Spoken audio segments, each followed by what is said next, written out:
Hey guys, I'm Randy Unger, and this is another edition of Unger the Radar presents Movie Commentaries. And today we're going to delve into the 1987 sci-fi horror action classic, Predator. And with me today are my guests, Forrest Bennett. Hello, sir. Hey, Randy. Welcome back. Nice to have you on again. And Mr. Rob Fonda, new to the show. Welcome. Hey, everybody. Thanks. Happy to be here. That's cool. Coming all the way in from LA. Yeah, West Coast. Awesome. East meets West today. I love it. Yeah. So, guys, I just want to we'll start with you, Rob. What were some of your early memories of Predator?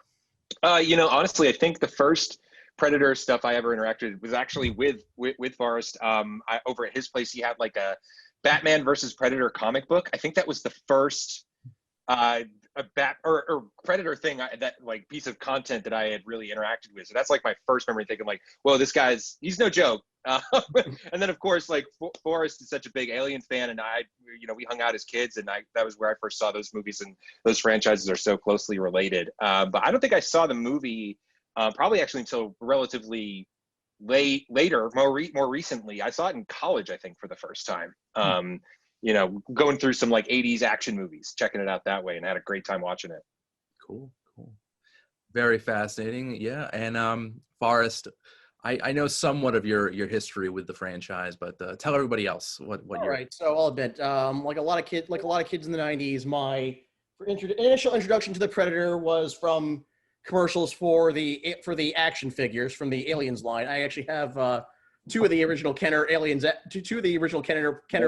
figures. That was part of the 2-pack, the one on the left. This one. Well, actually, this one I actually got as a standalone, but both of them I got as Christmas gift. I got as Christmas gifts from my aunt and uncle when I was a kid. It's so crazy that they marketed this film and Aliens together. And also Terminator 2 and RoboCop. Like Kenner Kenner marketed a lot of R-rated, inappropriate movies to kids back in the 80s and 90s. Terminator 2, maybe Swamp Thing. Yeah. Like any like sci-fi horror property in the late 80s, Kenner snatched that up. Pretty much. But yeah, that was my initial introduction, and then I remember catching the first movie on FX when I was about 9 years old. And immediately became a fan. Yeah. So I think I'm with you on that far as about the action figures. I definitely remember recording episodes of Boy Meets World, and I think right before they had commercials for the action figures. Oh, sure. Yeah, I got pretty much all of them. I started with Aliens, then Predator, and I remember the little comic books that they included with the action figures. Little Dark Horse comics. Dark Horse. Yeah. The Dark Horse comics on me. Those were great too. Yeah, they're actually after New Year's Eve, they're going out of print. Really? Because Marvel, Dark Horse, really? Yeah, because Disney owns Fox and Marvel, and they're taking back the comic book rights from Dark Horse, and Marvel will be publishing Alien and Predator from here on out. Wow. Interesting. That is good trivia, yeah. And they've been doing end of the era too. Dark Horse has been involved with the Predator franchise since the early 1990, I think, or 89. Late 80s. Yeah, they did like sort of like a sequel to the first movie, I think, with Dutch.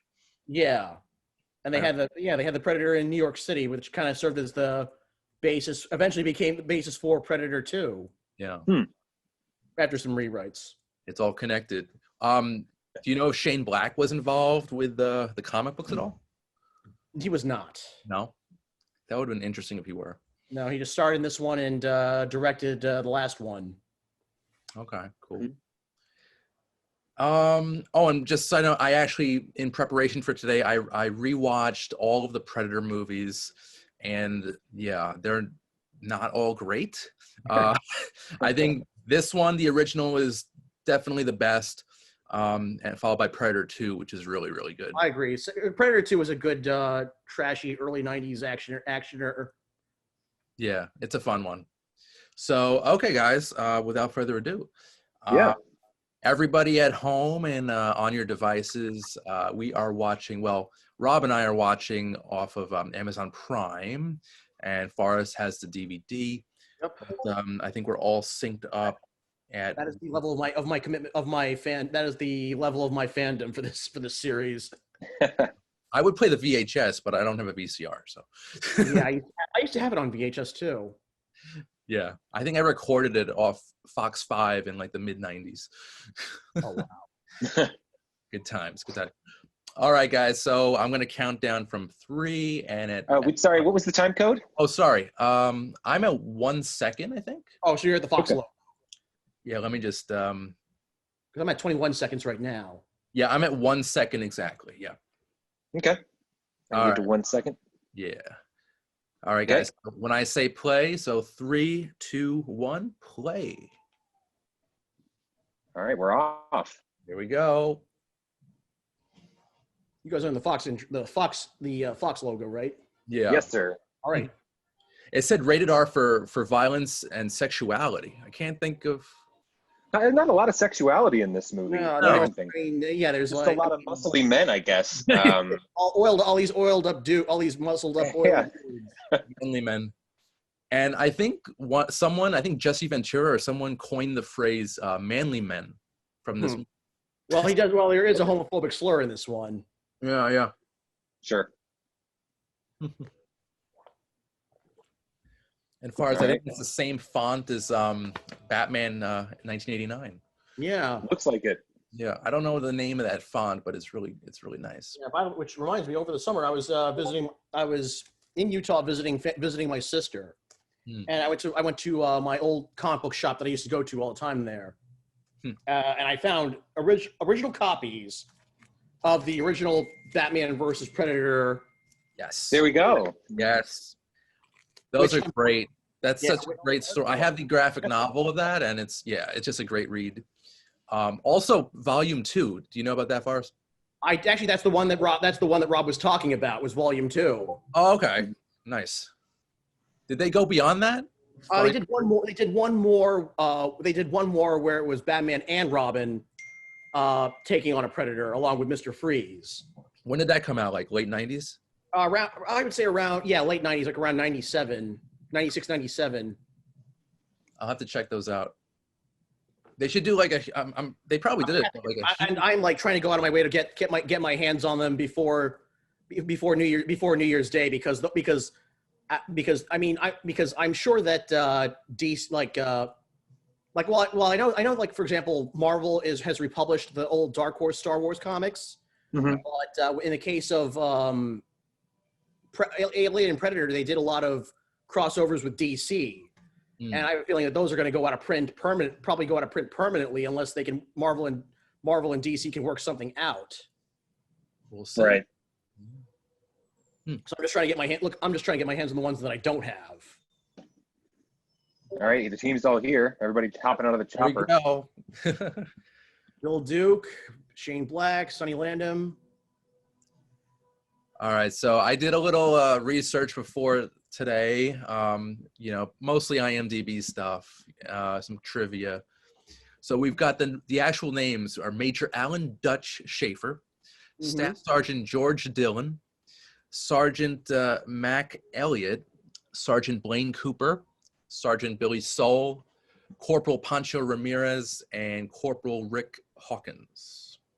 That's interesting. They have all the full names because I don't think anybody gets mentioned by anything other than their code name throughout the whole movie. Yeah. I mean, even in the credits, it's just the last names. That's right. So I guess this was in the early script. Possibly. Interesting thing though is that how this movie started out just as a joke. Mm-hmm. Right. Because writers were like, okay, Rocky is he's beaten Apollo Creed. He's beaten this giant Russian. What's left for him to fight other than an alien? Right, and Which is interesting. Yeah, go ahead. No, this was right between Rocky's 4 and 5, right? Yeah, that's funny. Yeah, and it's interesting. I did read as well that this started off as like kind of a solo, man versus the alien out in the jungle, but Arnold Schwarzenegger apparently really wanted to do like a buddy, like he wanted a Magnificent Seven type film, and wanted them to expand into a larger cast, bringing in this whole team of like commandos that he brings with him. Yeah, that was like his dream project, the Magnificent Seven type of action movie, I guess. And also, you know, I was like thinking about it, like, and I can't believe this didn't come to me before, but this is sort of a remake or an extension of Aliens. Because if you think about it, the story is pretty similar. Yeah. I mean, Roger Ebert, in his review for it, Roger Ebert did mention that, you know, he pointed out how it starts off like Rambo and ends like Alien. Yeah. That's right. And you can see from the original design, you can see from the Van Damme suit, there it is. You're hyped. Biomechanical look. Yeah. So there's only that one photo of Van Damme actually in the suit, right? The long head. I've seen the one, right? Yeah, behind you, Rob. Yeah. So I found this photo of the original Predator design, which is originally called the Hunter. They were calling it Hunter originally in the script. But yeah, it sounds like they brought him on there because they wanted him to do a whole bunch of like martial arts and make the Predator look really cool, but the suit is just huge and cumbersome. I read that not even this one, the final one ended up weighing like 200 pounds. So it was just, you know, really hard on him. He was like passing out in the heat, and on top of all that, you couldn't see his face. So he was just apparently not. He wasn't on the set long, from what I read. Yeah, just like a week or so, right, or 2 weeks, something. So yeah. Plus, he was too short. He's 5'9", and pretty much everybody in the main cast is over 6 feet. Yeah. Pretty much, yeah. So it would have looked a little silly, you know, having a shorter villain trying to attack all these huge guys. Not quite imposing, right? No, I'm glad they went with Kevin Peter Hall, who's 7'2". So 1'2". Yeah, big guy. Perfect in this and Predator 2. He's just so imposing. Yeah. And also Harry from Harry and the Hendersons. Yeah, he was also in a trauma movie called Monster in the Closet as the titular monster. Okay. It was also Paul Walker and Fergie's first movie. Paul Walker, he must have been a kid, right? Yeah, he was a kid. Same with Fergie. Same with Fergie from Black Eyed Peas. It was her first movie. That is interesting. What year was that? I want to say 1985. 85. Wow. And I think this is the only song in the movie. Yep. Taken. Long Tall Sally by Little Richard. And speaking of music, you know, the score in this by Alan Silvestri. Yes. Yeah. Very good. I think it's his best score. Tied with Back to the Future. I agree. It's so amazing. It's so your adrenaline just pumps when you hear it in certain scenes, like the chase sequence right before Arnold falls into the river. Yes. And just there's a lot of moments, a lot of action moments, a lot of tense moments that really highlight the score. And Alan Silvestri really he did a great job. Originally they wanted Jerry Goldsmith, but he had conflicts. Well, we got a great replacement then. Yeah. I don't think Goldsmith ever wrote like this though, like this type of score. No. His Goldsmiths were a bit more like calming and yeah. Well, he did score Alien in '79, but he also did Rambo in '85. True. And Rambo 2. Actually, no, he did all the Rambo. He did the first three Rambos. He did the first 3, and then they used and adapted themes for Rambo and Last Blood. But yeah, Alien was not a very bombastic score. It was more melodic and kind of atmospheric, which is beautiful. But I don't think it would fit in this movie. In this movie, but I'm sure he would have created or done something more action packed. Sure. Yeah, I mean, as far as if you want, I guess if you want Jerry Goldsmith being a bit more, I guess, bombastic or sweeping, I would say Rambo and Star Trek. Yeah, and even Rudy. Or even Total Recall. Maybe even Total Recall would have fit this perfectly. Yeah, Hmm. if they did like a temp score.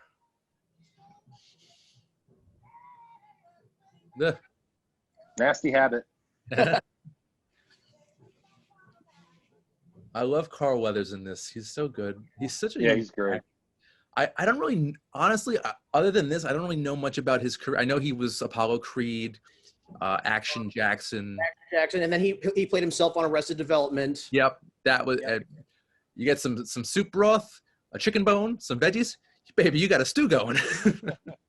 And he just recently did his directorial debut. He directed an episode of The Mandalorian in this last season. Oh, really? That's cool. Yeah. I'm behind on this season. Same. I need to catch up. Yeah. I won't talk about the episode he directed, but it's one he's in. Okay. Spoilers, but it's the episode that Carl Weathers is in. He directed on season 2 of Mandalorian. Sweet.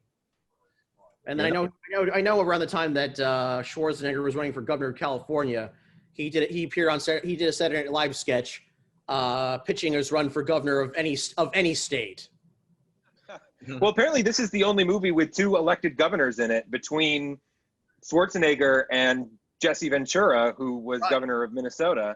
Apparently, the guy who played Billy, Landham, he ran in Kentucky. Yeah, Republican. Right? Got the trivia notes right here. He ran an unsuccessful campaign for governor of Kentucky in 2003. Landham and Ventura also sought to enter the Senate in 2008, respectively, a libertarian and independent, but both dropped out. Yeah. Didn't work out that time. Yeah. That's funny, though. No, it's interesting to me. I mean, obviously they remade how much of this movie they copied for the Predators like reboot. Oh, like / remake. Adrian Brody. With Adrian Brody and is it Topher Grace in that? Topher Grace, yeah. And Danny Trejo. Right. And even the guy that's been getting a lot more work recently, he played the prisoner. Gosh, what's his name? It's Walter Goggins. Walton. Yeah, he's good. Yeah, from the Shield. Yeah, Shield and Unicorn, right? The Unicorn. Vice Principals. Mm-hmm. Vice Principals, he was really great in, and I think that was the first thing I ever saw him in was Predators. For me, it was the Shield. Oh, okay. Trying to think. He was actually, I think one of his first roles, if not his first role, was the next Karate Kid. Wow. Okay. He was like a bully in it. Huh. So, he was like in his 20s. Yeah, that's a while ago. Kind of weird to think of him in playing at a teenage role. That's true. He was actually in a really good movie.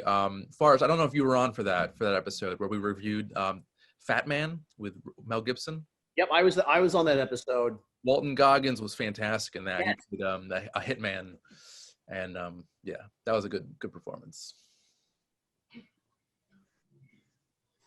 So I think they filmed this on an unusual premise for a Christmas movie.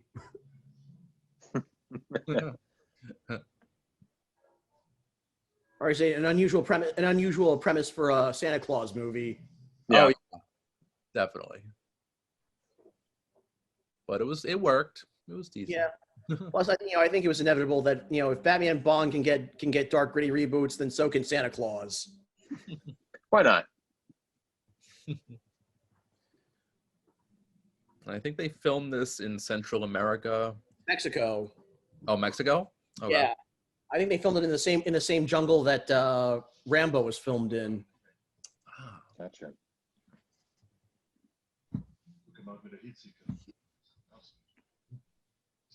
Yeah, and from what I read too, I was looking over that same trivia, Randy, and it sounded like they had lots of issues with like wildlife between like insects, like real life scorpions and poisonous snakes on set.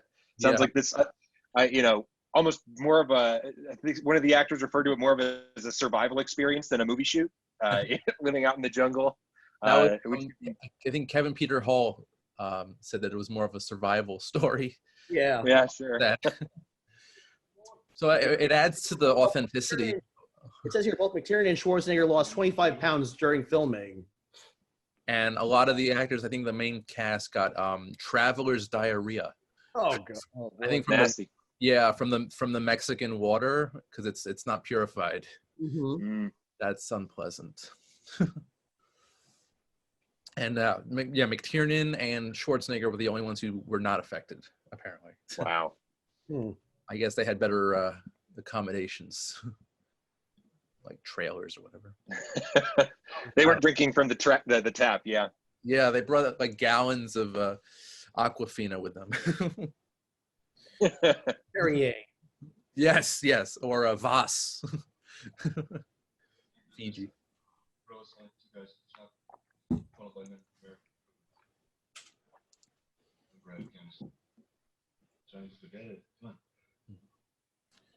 So this is Schwarzenegger at his prime, I'd say. Yeah, for sure. You know, Actually, I would go as far as to say this is probably my favorite Schwarzenegger movie.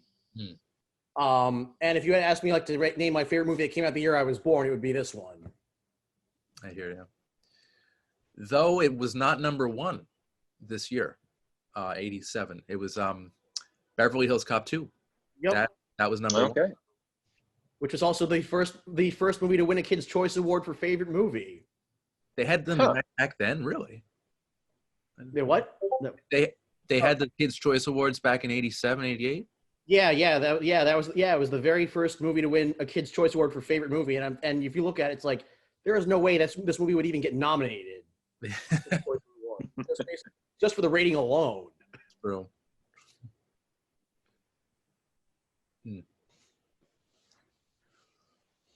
Billy going off on his own here. Senses something in the jungle. Well, he is a tracker. Aside from the names, I have all of their roles as soldiers.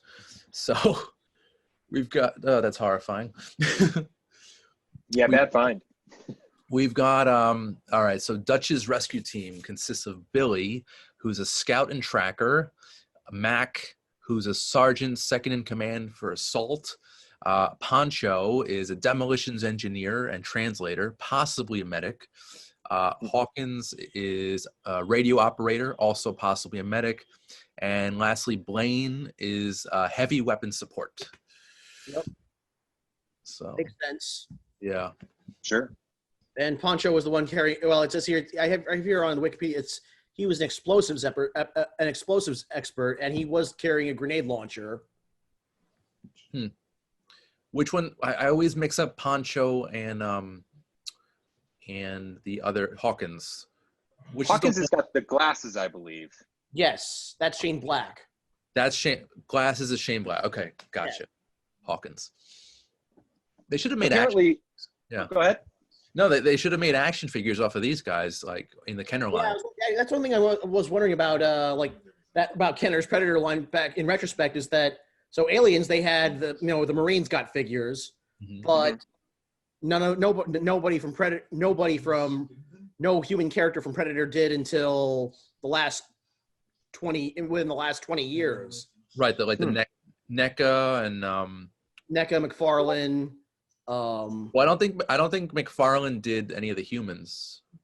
All right, maybe not. Yeah, maybe it was NECA and who was it? I think either Funko or Reaction. NECA is awesome. They're as close to McFarlane as you're gonna get. Sorry, Rob, you were saying? Oh, I was saying it's interesting you mentioned that the characters you mess up, because apparently for Hawkins they were going to give him like a bright red like beret to wear as part of his costume, and Shane Black didn't want to wear it, and then later said he regretted it because it would have made him stand out more.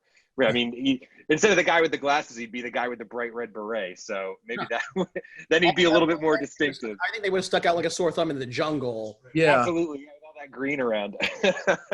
It wouldn't have fit because they're a team, they're a unit. So if one has a red beret, I think all of them should have one. Sure, yeah. But plus, it doesn't help with stealth. Yeah, like Forrest said, he would stuck out like a sore thumb. That's true.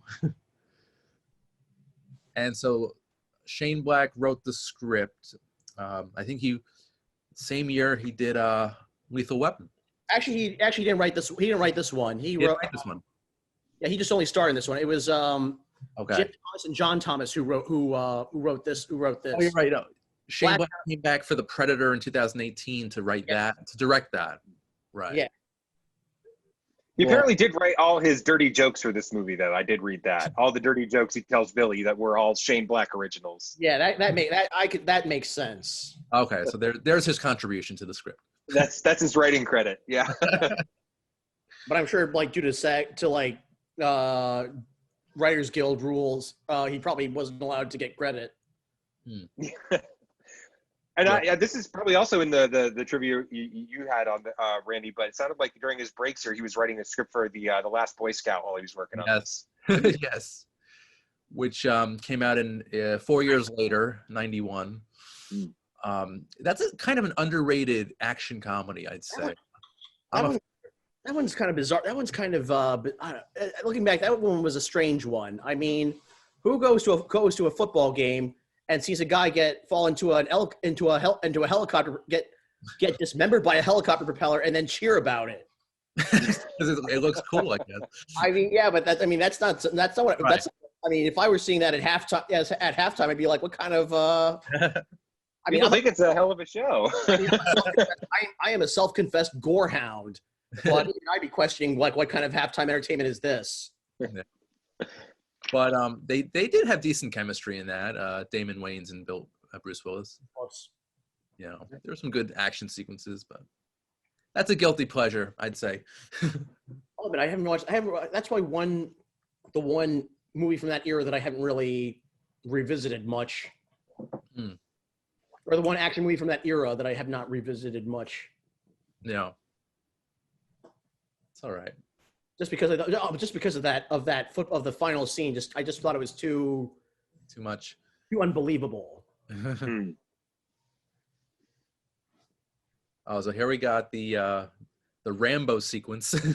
Yep. Yeah. The Commando sequence, considering Schwarzenegger was coming off a Commando at the time. Right. So it kind of feels like an extension of that movie. I think he has the same facial paint makeup. Almost. Yeah, it's very, very similar.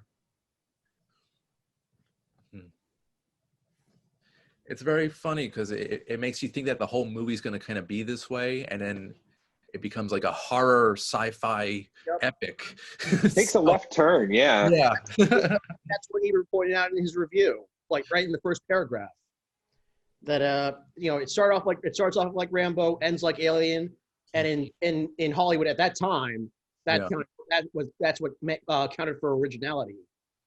Whose review are you referring to, Forrest? Roger Ebert. Okay. I feel like that. I think to this day, I think that's probably his most on the nose assessments he's ever made of any of his reviews. Yeah.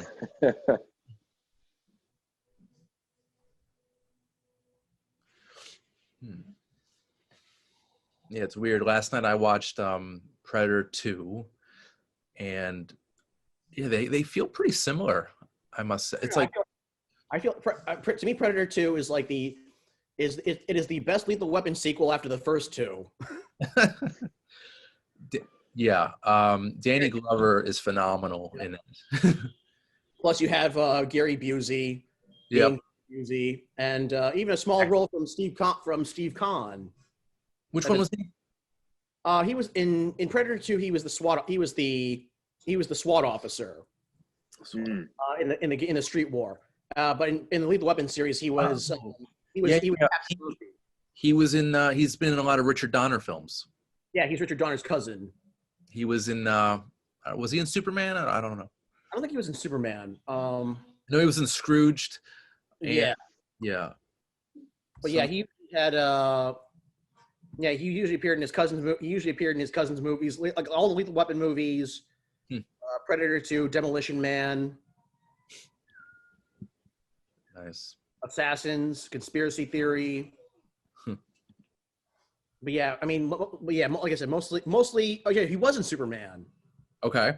He was. He played a detective. Detective Armis. I think he. In Metropolis, right. Yeah, I think he was the detective that was following Otis to Lex Luthor's lair. Is he the one that gets run over by the train? I think so. I think that was him. Okay.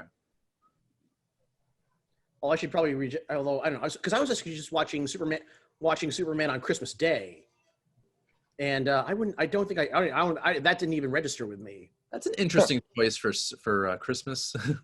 I mean, Yeah. well, what happened was because I spent Christmas watching DC movies, Okay. including Batman Returns, Shazam, which are both take place at Christmas.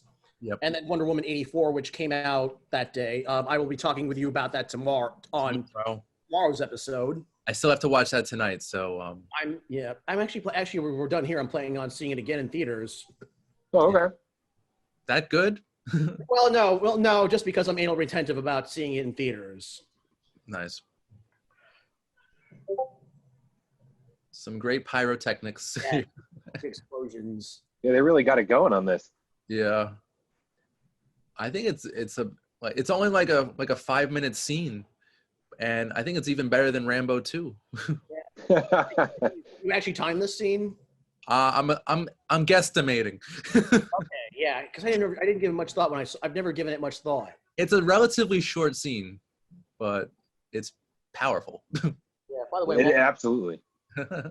backtracking back to Predator 2, I do have like some Predator 2 merch on here for this. Nice. I have the Sega Genesis game. Awesome. Okay. How is it? How is it? It's more like it's not. I was thinking it's not quite the it's not the side scroller that I thought it would be. It was more like one of those top down view games, like the early GTAs. Oh, Yeah. okay. Maybe not even early GTA, more like almost like Bomberman. I don't know Bomberman, but it sounds kind of like an RPG-ish. Yeah, but yeah, it was like, it had more in common. But yeah, I'd say it had more in common with like Bomberman than as far as a side-scrolling platformer. That's interesting for like a horror suspense thing. It feels like it would remove you from the action of it all. But I guess video games were made a little bit differently then. Yeah, it was more of like a top-down maze game with a Predator in it. And then I have these Predator 2 minifigures. Cute. Toys R Us exclusive, which we right here on the label. And one of the last items I bought from Toys R Us before it closed. Oh, wow. Huh. Yeah, I had the McFarlane Predator. I think he had 2 Predators. They did 2 of them. One for the original, one for the second movie. Yeah, I think I had the second one, which, the level of detail. McFarlane is the man. Yeah. Well, I don't know. I don't know. I feel like McFarlane hasn't really been a thing in the action figure world in years. Rob, are you a big action figure guy? I have a few, but I wouldn't say that I have a lot. I do have, I believe it's from McFarlane, the Beatles Yellow Submarine figures that they did from a few years ago. Right. And then I have, just a lot of. I keep it mostly to. I collect a lot of like Darth Vader stuff. That's kind of my go-to. If I see a Darth Vader thing, I'll usually pick it up. But I don't have a whole lot of figures from that. Do you have like the original Kenner 77 figures? I think I might have some of the Kenner ones back at my parents' house back in New York, but I don't not here with me in LA. Okay, because those are collectibles. So yeah. That's awesome. Okay, cool. And here we have. I think I was reading too. The gun that Arnold Schwarzenegger uses in this is the same prop from Scarface, the "Say Hello to My Little Friend" scene. Oh, really? He's using the same gun, the same prop. Wow. I know. I read that too. It's pretty awesome. Yeah, that blew my mind. And also the minigun that Blaine uses. I think Jesse Ventura was the first actor to ever fire that gun in a movie. And Wow. only a handful of actors, including Arnold, were also fired that gun in movies, including Terminator 2. Wow. I think I don't know if it was the same gun or not, like the same exact prop, but yeah, it's an awesome gun.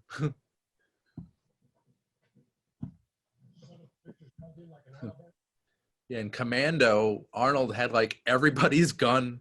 Like everybody in this team's gun was like strapped to his back and his shoulders. Amazing he's able to run like he did. Yeah. Except in this movie, they don't have that rocket launcher. Yeah.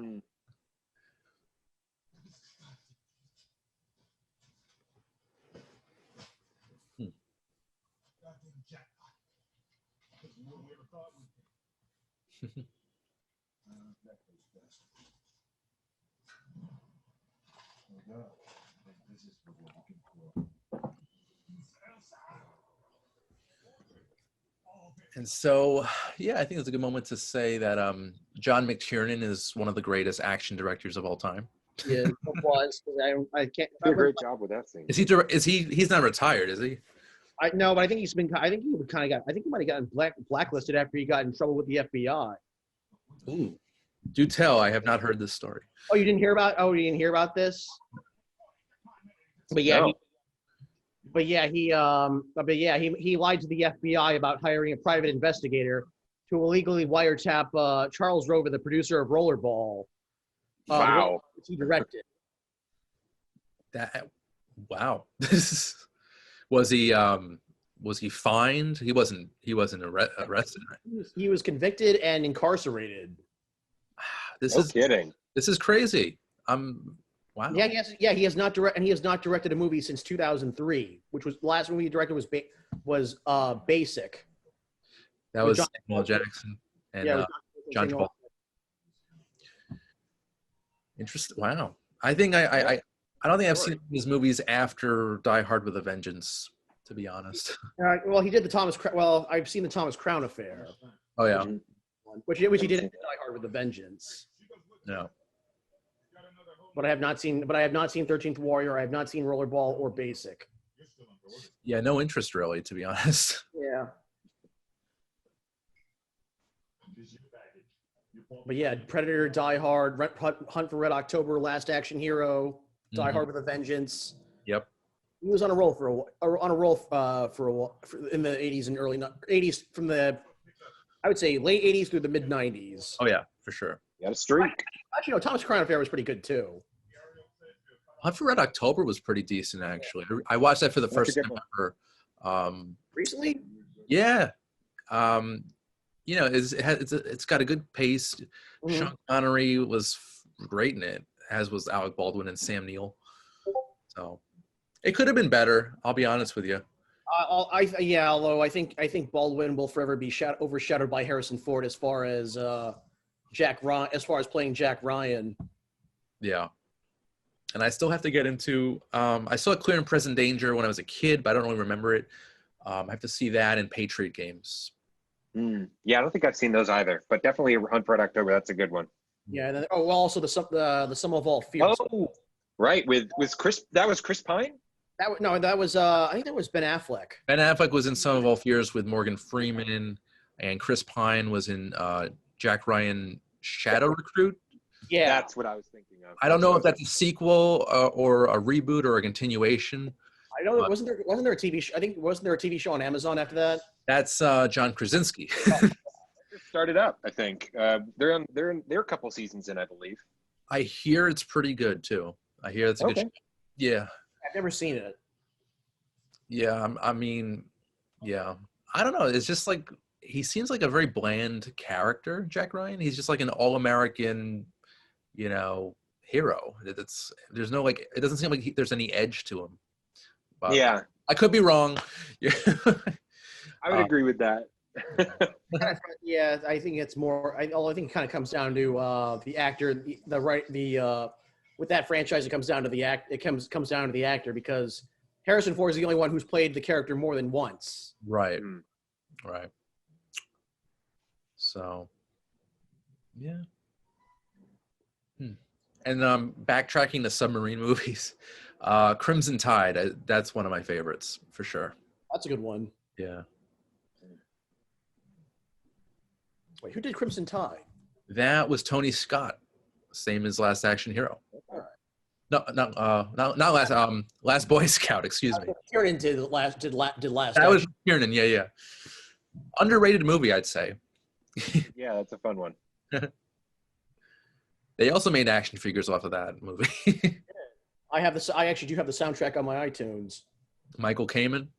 No, let's Megadeth, AC/DC, Anthrax, But Tesla. I think Kamen did the score. He scored it, but I have like the main sound, like the main soundtrack, Nice. which is in regular rotation on my playlist. Cool.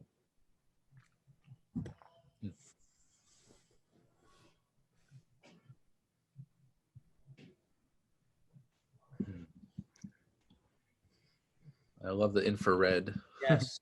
Very cool. Yeah, it's a cool effect. The Predator aping the dialogue, or mimicking mimicking the dialogue. I know. It's creepy. Oh, and the dead scorpion. This apparently is animal cruelty when they stepped on it.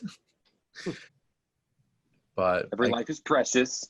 Yeah, I guess it's debatable. I mean, it is a living creature that they do murder, but yeah, although they did shoot it in Mexico, so yeah.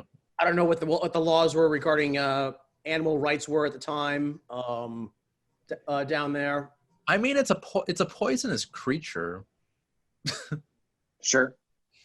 Yeah, I didn't know if that extended to insects as much because, I mean, there's so many of them. I mean, I feel like they would be more upset about that condor they kicked earlier when they were going through the helicopter crash than they'd be about killing a scorpion, but, I guess not. Rules were very different back then, I guess. It's true. This is about 6 or 7 years after Heaven's Gate, which was the movie that that was when Hollywood had to start cracking down on how animals were treated in film productions. And speaking of animals, real venomous snakes and scorpions invaded the set during filming. So this was a very interesting set. Yeah. Yeah, I would not want to sign up for that. Yeah. And the predator's infrared vision is actually the same as how snakes detect their own prey. Mm-hmm. Oh, interesting. Yeah, I didn't know that.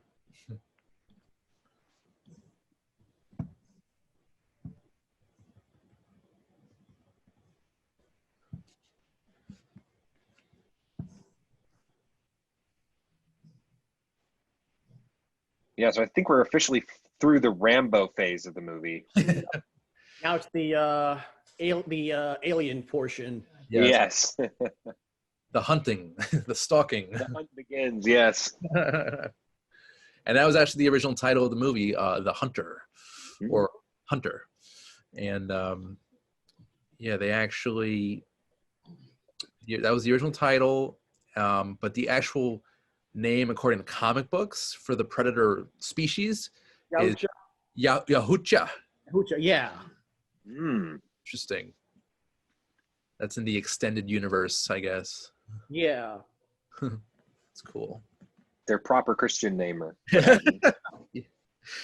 Indeed. It's on the birth certificate.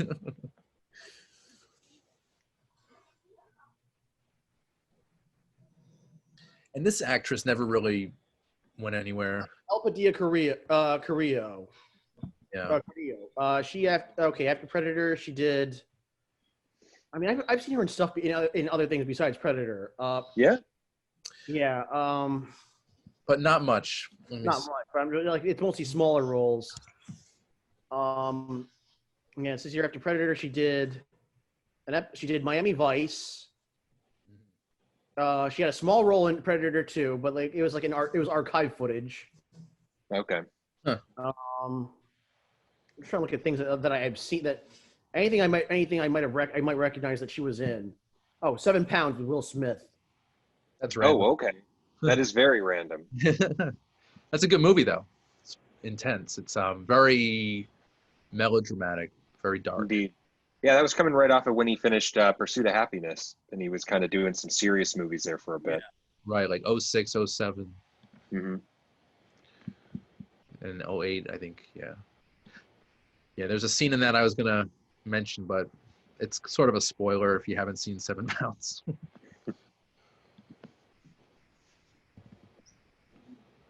I don't recall the archival footage of her in Predator 2, Forrest. It was when Danny Glover got captured by Gary Busey's men. Okay.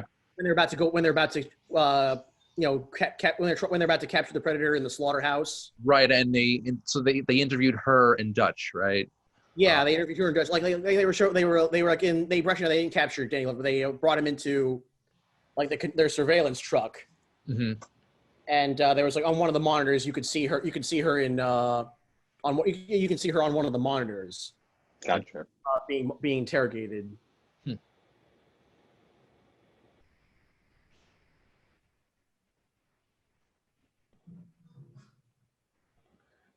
And I think Arnold actually slimmed down for this role because he wanted to look more athletic and not so bulky. He's still huge. I know, but more defined. Sure, yeah. This year he avoided the food in Mexico due to health concerns. That too, yeah. Actually, McTiernan did, whereas Schwarzenegger just did it for the role. Right. Gotcha.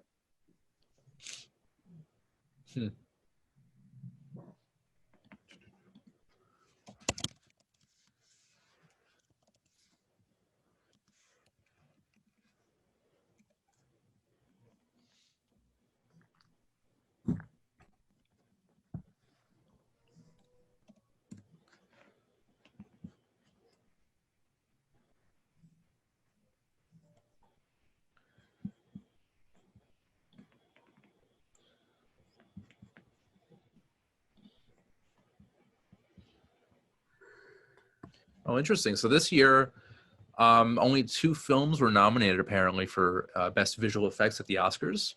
Oh, okay. Yeah, Predator was one of them, but lost to one of my favorite films, Inner Space. Oh, really? Yeah. Interesting. Yeah. Must have been pretty early on in the category, I would think. Yeah, they were just getting into computer-generated visual effects. Mm-hmm. And the year later, actually, Who Framed Roger Rabbit would win, thanks to Industrial Light and Magic. That movie. Yep. Yeah. The company that basically Star Wars kicked it all off with the computer-generated stuff. Yeah. And I think Inner Space was also ILM, Industrial Light and Magic. I mean, but Predator was pretty great too. Just not as good apparently. They had some really interesting effects, and I was even reading because they have that opening sequence, and that same company that worked on that also did some of the work for Total Recall. It was the company was called Dream Quest Images. They won the Oscars, not for this obviously, but they did for their work on Total Recall and The Abyss. Yeah. Wait, the team on Predator or Inner Space? Yeah. No, the team on Predator. Interesting. Wow. Stan Winston. Well, I think Stan Winston was more practical effects. Yeah, he does. Yeah, I know he designed the Predator. Yeah, he's more of a creature designer, but in terms of CGI and special effects, that's a different team. But yeah, Total Recall is a great movie too. Yeah, I would put that in my top. I would also put that in my top 5 as far as Schwarzenegger. Yeah, with Terminator movies and Commando rounding it out. Actually, I think it's a guilty pleasure kind of, but True Lies is probably my favorite Arnold action movie. I would say that is my last favorite. That was probably his last great one. Last great one, but he did one right after, 2 years later, Eraser. Yeah, I remember that one. That was sort of like the end of his reign as a movie box office action hero. Though he did he kind of made a comeback in '99 with End of Days. I saw that when it came out. I recall that one. I was not a fan of it. Not a fan. Okay. And plus that I did find out that it did flop when it came out. It did, but it's actually very grim, very dark. But Arnold's great in it as usual, so I recommend that. Maybe do a rewatch as far as. Yeah. I just remember. I think it was just because I was expecting Arnold to kick. I was expecting Arnold to kick some ass, and it was just it was just such a downer Yeah, compared to like everything he had done before. it was. But there are moments. Plus, I was 12 years old, and I had expectations for an Arnold Schwarzenegger movie. True. I mean, it is very dark, very depressing, but there are moments of like that classic Arnold magic, like, you know, that fun, adventurous style. Mm-hmm. But for the most part, it is pretty grim. Rob, are you a fan of End of Days? You know, that's one I don't think I've seen, but I do remember the marketing for it when it came out. It was very dark and very heavy, and like it's, you know, obviously got some religious themes to it as well. So yeah, it did seem a little bit outside of, you know, kind of what Arnold Schwarzenegger usually does. But no, I haven't actually seen that one. Okay, I recommend it. It's decent. It's worth a shot. And funny enough, I it's kind of probably a bad thing that I haven't, because the writer on it, Andrew Marlowe, I actually worked for a little while. I worked on the TV show Castle, which was his TV show, and he wrote that, and I know he wrote what's the not Invisible Man, Hollow Man, with Kevin Bacon. Another Paul Verhoeven movie. Right. And Jerry Goldsmith scored that. Yes. That's cool. You worked on Hollow Man, or you said? No, I worked on Castle, the TV show with Nathan Fillion. I worked on the last few seasons of that, and Andrew Marlowe was our showrunner, and the creator of Castle. So he was the showrunner for 2 of the seasons that I worked on, and then he left to start developing some other stuff, and then we had some other showrunners come in for the last season. Cool, awesome. What did you do on Castle? Well, I started off just as a production office PA, and then I did that for season 6. And then in season 7, I moved up. I was the line producer's assistant, and then I was there for about 1.5 years. And then in the last season, I moved over to be a writer's assistant and kind of just helped out a little bit in the writer's room, but just a very little bit. Nice.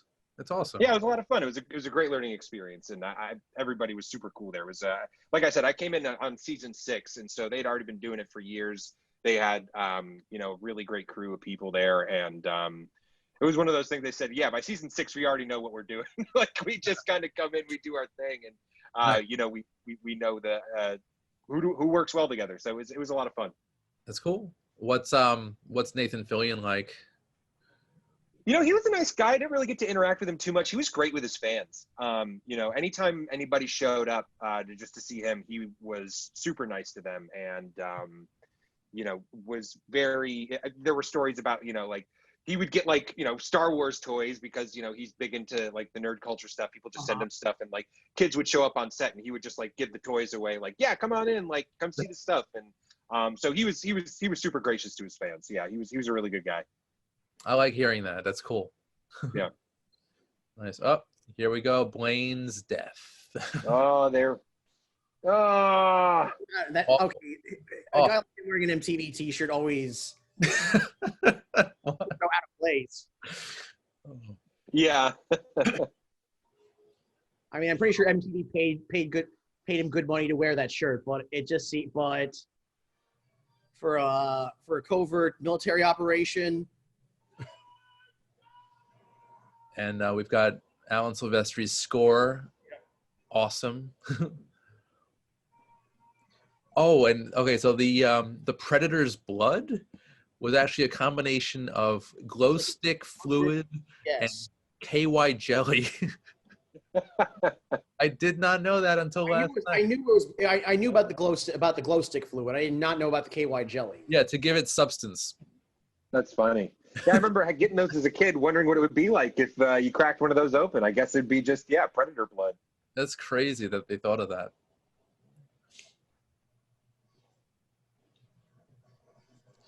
And this is like they just loaded on this section. The most macho scene ever captured on film. Yeah. It's so much firepower.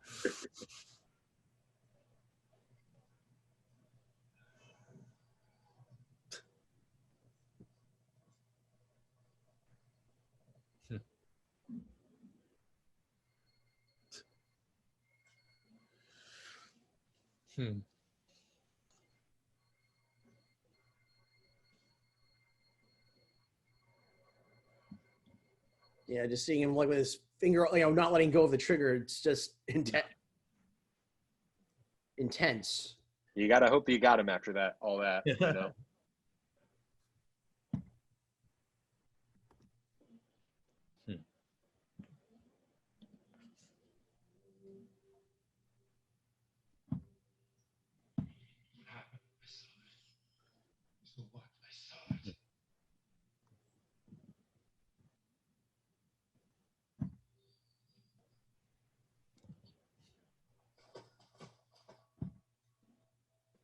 Oof.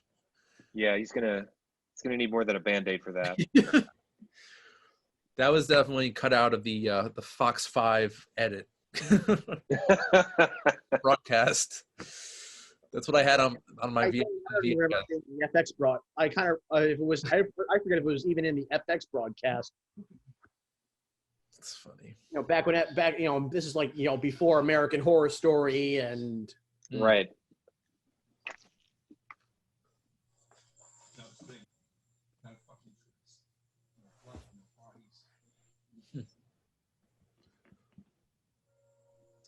Uh-oh. Realize. Well, they could have found that blood, but they just have completely disintegrated that part of the forest or the jungle. And that leaf isn't even, there's nothing left of it.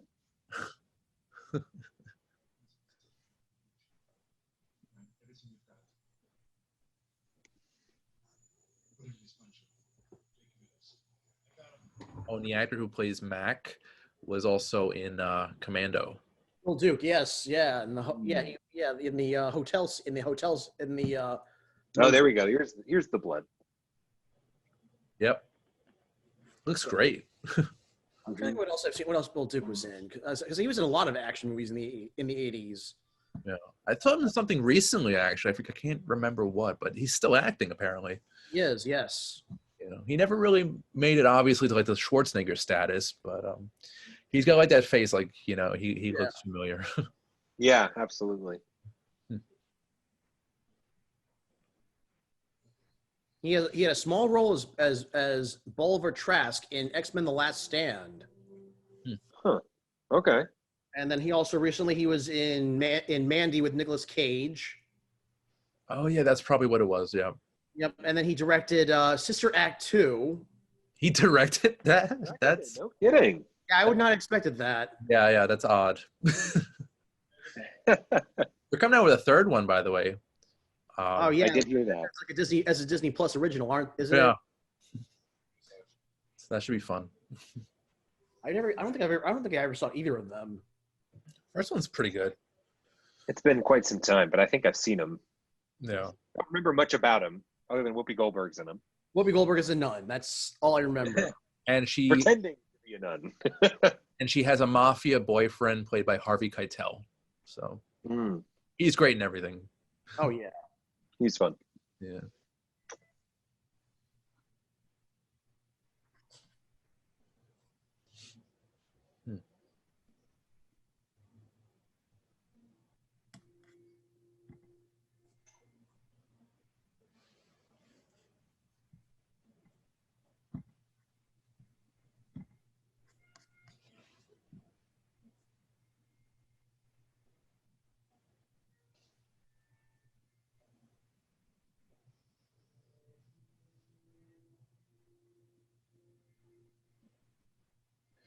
I'm trying to do in my mind like a ranking of all of the Predator films.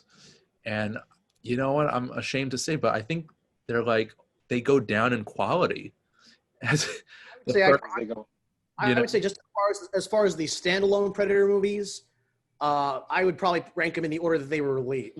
From best to worst, I would rank them in the order that they were released. Yeah, I think exactly. Like they go down in quality as years pass. Yeah, but the Alien versus Predator movies both beneath them. True. All the solo movies. Even though I did enjoy the first Alien versus Predator more than the second one. Mm-hmm. I thought it was a little more interesting, and the story was, it went somewhere. The second one was just almost unwatchable. The second movie was basically a Sci-Fi Channel movie of the week with a theatrical, but they were just able to give it a theatrical release.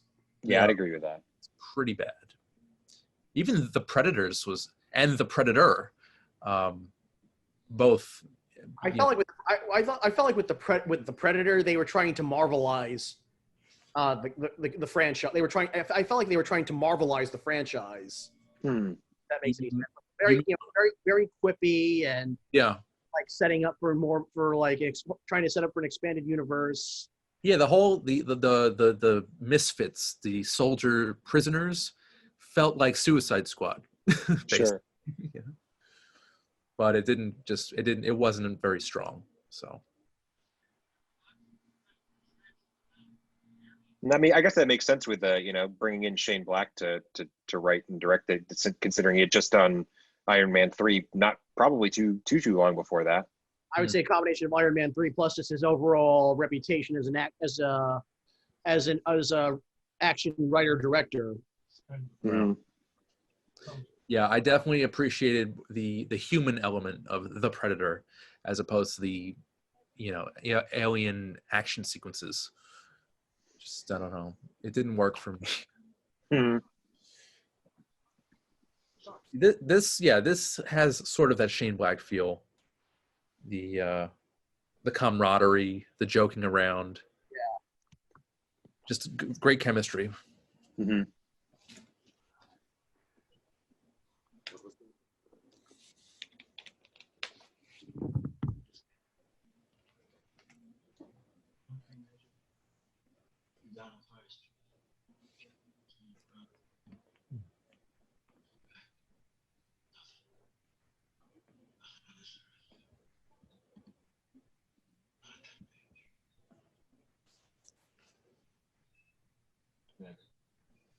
So it took them 20 years to make a third one? 20 years between Predator 2 and Predators, which I actually thought was okay. Yeah, I had a good time in the theater watching it. It was ridiculous, but it was a good time. Yeah. I don't know. I mean, I saw it for the first time about a week ago, and I wasn't impressed. I didn't really see what all the fuss was about, because I know a lot of people love it. For me, I did see it opening. I saw it opening day. Okay, that was 2010. 2010, yes. And Cool. Considering that the Alien versus Predator movies were still fresh in my mind at the time, I'm like, okay, finally they got the franchise back on. At the time I was like, they got the franchise back on track. But upon subsequent rewatches, it's just a good, okay movie. It's nothing. Yeah. It doesn't quite hit me the way that the first two did. Right. Sure. Mm. Yeah, I remember having a lot of fun in the theater watching it, thinking it was just, like all these deadly people, like doing all these, with all their specializations. And that was a fun watch. But yeah, to both of your points, like I absolutely agree. It's not something that I've ever thought to myself, you know what I really would love to watch right now? Yeah. Is like Predator 2. Predator 2 I can watch. Yeah. But the first two Predators are definitely rewatchable. Oh, absolutely. Yeah. Predators I would not watch unless I would probably not rewatch unless I was doing a whole marathon. Yeah. I mean, I watched it once and I don't envision seeing it again for quite a while. Maybe if we do another commentary, in a few years. I did work. Although years ago, I did work as a PA on a feature film with the guy who was the AD on that movie. Okay. Yeah. Did he have any funny or fun stories from it? I didn't get a chance to ask him about because I guess he had done because he was he was the AD on Predators, and then he had done I guess he had done going through his filmography prior to working on the movie. On this movie, I saw that he had worked on a lot of Robert Rodriguez movies. Oh, okay. And also the 2009 Friday the 13th remake, all of which, including Predators, were filmed in Austin. So, Texas-based guy. Nice.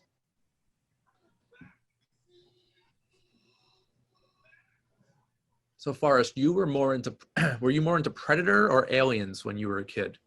I mean, I like both, but I probably watched Aliens. I probably watched the Alien movies more. Well, first of all, there's just more. There were more of them. So yeah, that's a good point. But they complement each other very well. I mean, I got the T-shirt right here. I know. I love it. I love it. The old SNES game. I never played that. As a kid, I always wanted that game. I never got it. I will honestly say it is not as good as the arcade game. Oh, really? Okay. Yeah, or the PC game. I think I had an Aliens PC game back in like 95, 96. It was not that great. Aliens. Was it Aliens: A Comic Book Adventure? It had a Nuke Nukem type of feel to it. Or was it Alien Trilogy? I don't think it was Trilogy. I think it was just a standalone game, CD-ROM. I forget the name. It wasn't terrible.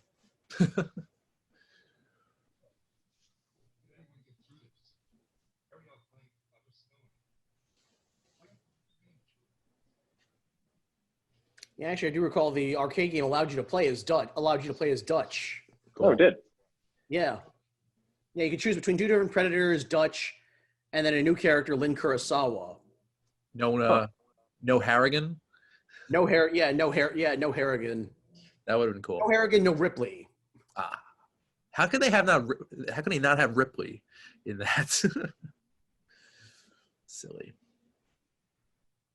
They didn't have Ripley, but they had this this stock anime character named Lin Kurosawa as your fourth character, your fourth player. Was it like a ninja type of character? It sounds like a she was more more of like this, futuristic manga, like a manga cop or something. I don't know. Interesting. Something completely out of left field then. Yes, yeah, something that I feel like, because the game was made by Capcom. I feel like she was created for some other. I feel like she was a character created for some other Capcom game. Gotcha. I do remember. I think it might have been PlayStation 3. There was I think an Alien versus Predator game that came out, and I remember I played that a good amount. And there was a fun survival like online mode where everybody was playing as Colonial or Space Marines or something, and then one person played as the Predator, and you got to go around and like hunt all the other people. That was a lot of fun. I used to play a good amount of rounds of that. What was the name of that? I think it was just like an Alien versus Predator game. Let me see if I can get the exact title on it. I think it was an Alien versus Predator game. Because I have a PS3, so that sounds pretty cool. Yeah. And I know there were a few for PS2. Concrete Jungle was one of them where Concrete Jungle, and then there was like there was a strategy game. Mm-hmm. Yeah, Alien versus Predator for PlayStation 3. Nice. I'm gonna check that out eventually. Yeah, I think Sega did that.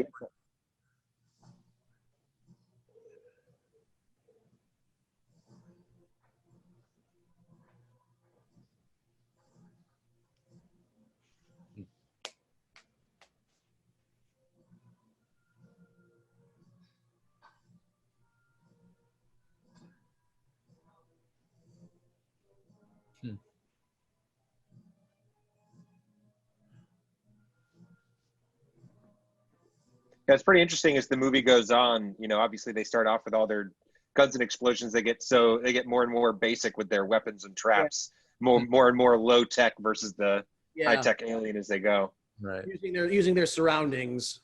Yeah. Mm-hmm. Because they pretty much ran out of ammo in the last scene. Yeah. Blasted it all into the jungle. That's it.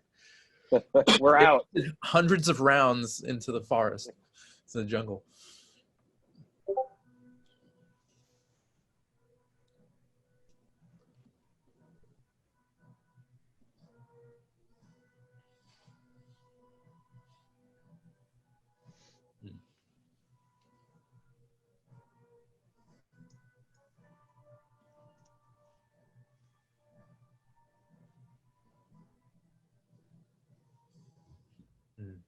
And the suspenseful music by Silvestri has been used many times, most notably in Back to the Future and the two sequels. Who Framed Roger Rabbit. Right. And that was actually the year after this. Yep. That's a great movie overall. But yeah, Silvestri's great. Yeah, I think that's, and then also the event, he's also got the Avengers. And then this is one of the cases where I thought the score was better than the movie. Where I love the score more. Where the score was a lot better than the movie was Judge Dredd. Oh, and Jerry Goldsmith did the trailer music for that. Yes. I think he was supposed to compose the score for Judge Dredd originally? I think so. Yeah, and then they just had him just do the trailer music, which is great. But yeah, they actually I did pick up off of Comixology an Alien versus Predator versus Judge Dredd crossover. I'd like to see a Dutch versus Harrigan comic book. Yeah. Or just like any sort of story kind of exploring what happened to Dutch and Harrigan after their encounters. Probably a lot of therapy.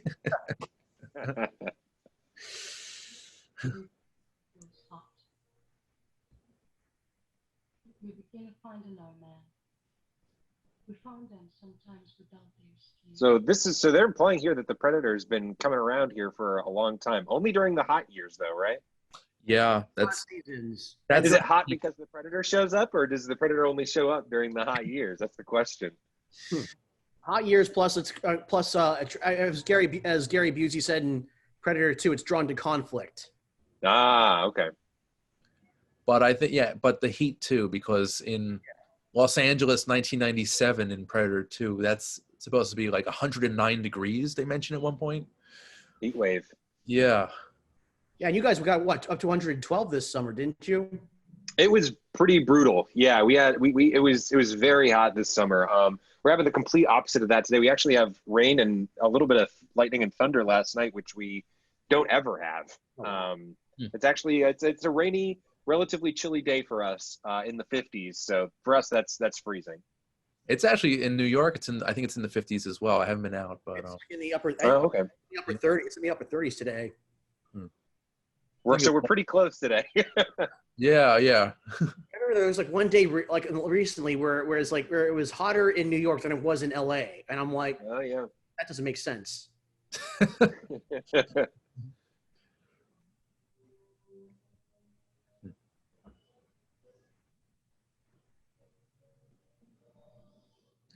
So yeah, the Predator is attracted to heat because I think in the second one, the meat locker scene, they chose that location just so the Predator could not see them. Right. Ah, okay. Right. Yeah, because he relies on the thermal vision.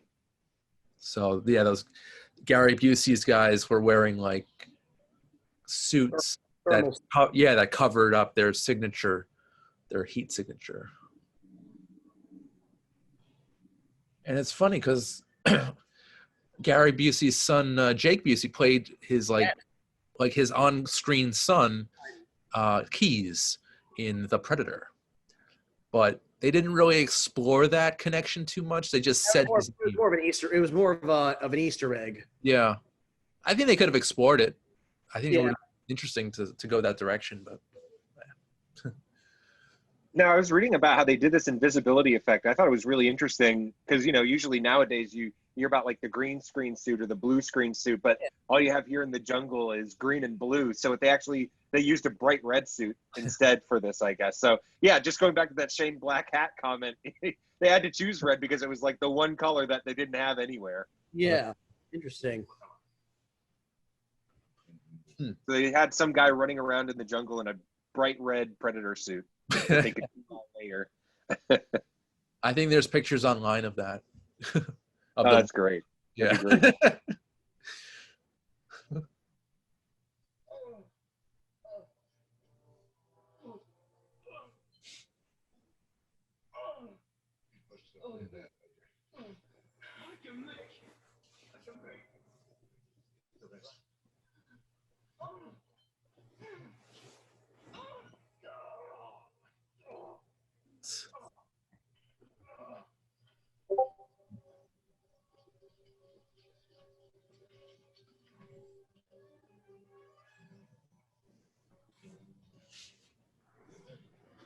And I think one of the things that always attracted me to the Predator creature was the technology and the weaponry. Yes. Very unique, very creative. It's more fully explored in part 2. They expand his arsenal in the second movie. significantly. Yeah, it sounded like a lot of the weapons they wanted to that they uses in the second one were weapons they couldn't get to work for this one. Due to budget reasons, probably. Yeah, budget and just getting things to function well in the hot, wet jungle. Yeah. I think the one that's most used is the Parrot Gun, I think it's called. They call it that because it looks like a parrot that a pirate would have on his shoulder. So that's I think that's a plasma cannon, if I'm not mistaken, and it shoots a very condensed laser bolt. And so that's most widely used. That and the claws, the wrist blades. The wrist blade, yeah. In the second one, he uses the staff spear, which I love. I love that, and the disc. The razor disc, which is awesome. So that's why I think the second one's a little more fun because it really explores the weaponry more, and also these darts that shoot out of his gauntlet, which are razor tipped. Yeah, it was like a net launcher, wasn't it? The net launcher too was awesome. Yeah, there's a lot of great weapons in that movie, but they did a good job in this too. If I was going to have one, the Parrot Gun would be, I think, top of my list. You know. I mean, I kind of like the razor disc. It just looks cool. I would just put that on my wall. Yeah. Be a good trophy for sure, Predator style.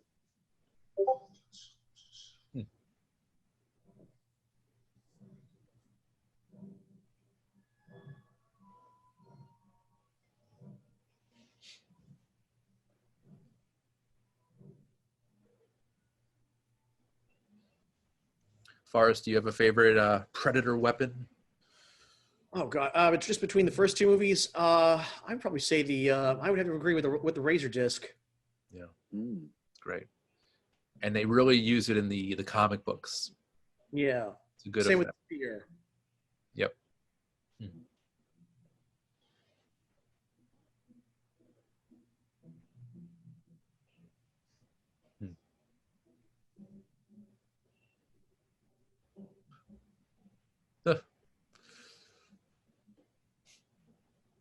Oh. And that's when he knew he was done for. Yeah. Oh. Don't look.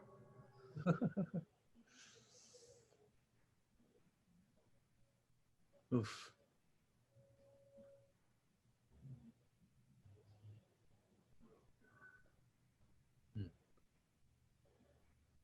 Predator making another argument for the Parrot Gun there.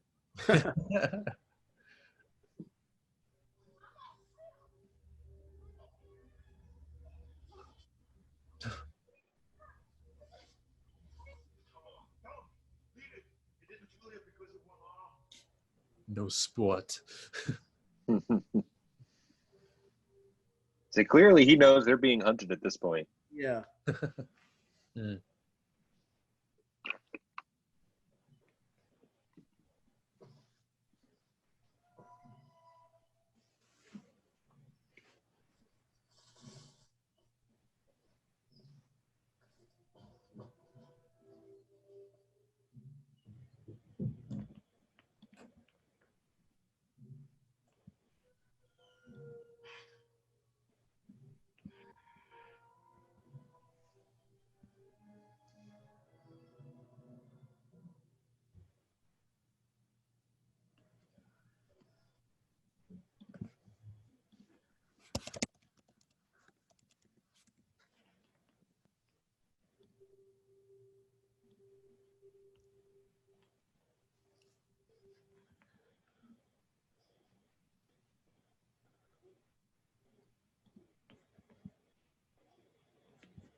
Right there in the trees.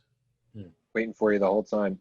Yeah, so to do that invisibility effect, like I was saying, they had him wearing the bright red suit, but they would shoot the same shot twice, but the second time they shot it, they'd shoot it with a wider lens. So when they laid the footage on top of it, where the red suit was, it would look very distorted and like out of sorts. Huh. It looks really good. Yeah, no, I mean, they earned that nomination for sure. Yeah.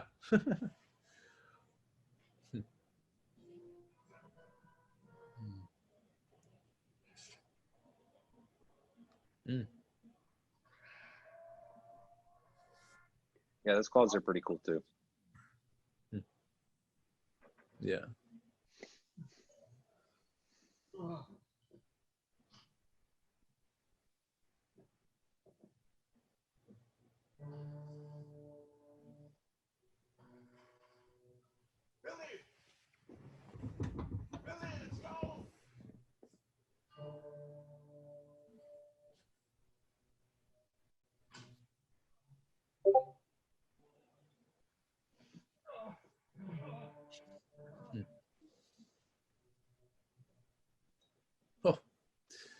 That that always makes me think of that line. Anybody seen my bigger knife? You know, It's basically a machete. huge. Yeah,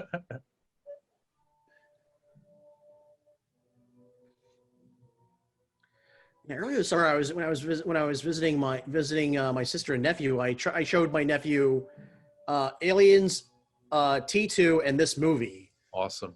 He was very receptive to Aliens, but I couldn't get him to. I could not get him to pay. I could not get him to like. He wasn't really into this one or T2.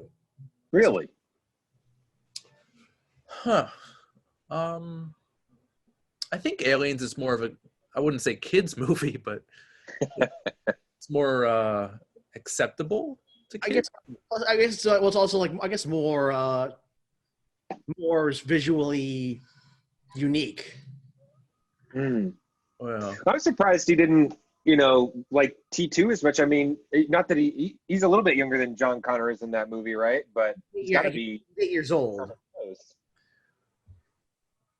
I saw T2 was actually the first R-rated movie I ever saw. I was 6 years old. And I thought it was great. Get to the chopper! Oh, the music here is perfect. Yes. I can't remember exactly the first R-rated movie I saw was, but I definitely know Rumble in the Bronx was the first R-rated movie I saw in theaters. That was R-rated? Yes, for the wood chipper scene. Mm. Yeah, there were a few Jackie Chan movies early on that got that R rating. Interesting.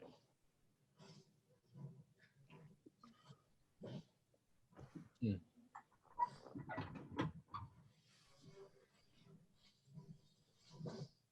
Oh, and that sound effect you hear when they switch to the infrared is the sound of a whip cracking.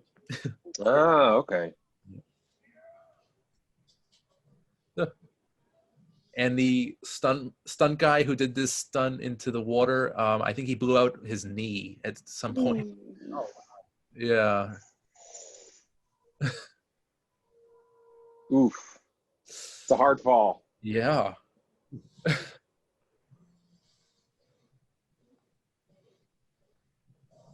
I think we're gonna get our first shot of the predator in non-camouflage. Or first full shot. Right. Did they do the where he was repairing his wound? I mean, this part where he was cleaning his wound, and then one where he was, and then like one where he was briefly goes out of his cloaking device, hiding behind a tree. All right. This will be the first full shot.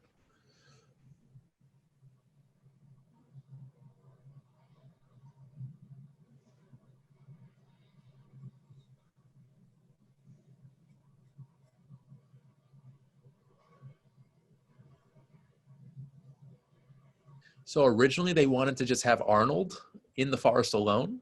Is that? It sounded like it. Yeah, it was a man versus alien, just like one guy, one alien hunting each other. This is just what I read, and I'd also read that originally the character that they were planning on doing that with was Billy, and it was going to be kind of like somebody with Native American background, like using his like sixth sense to kind of combat this thing. Then obviously that they had some changes. You can't have Arnold Schwarzenegger playing a Native American character. That's what you might want to try to. Yeah, that's a good point. I mean, it would have been cool to have Billy's psychic ability show up somehow. Right? Yeah. You know, not to do it too blatantly, just to make it like a nice little side story. So I did work at a video rental store for a little while in college, and we had one of the original Predator helmet props as one of our props in the store. I don't really. When you were living in Syracuse, Forrest, do you remember Emerald City Video at all? That used to be Chimneys, right? It was at one point was in that same location, but it was a different company. But it was owned by a guy who did a lot of like independent distribution for movies, and he just was a rabid prop collector and like film collector. And so that was one of the props that we had in the store, was one of these original Predator helmets. Oh wow, no, by the time I moved out, it was still Chimneys. Okay. So I missed out on that. That's awesome. It was pretty cool. He would switch some of them out from time to time. That one stayed in the store. That one was there all the time. Cool.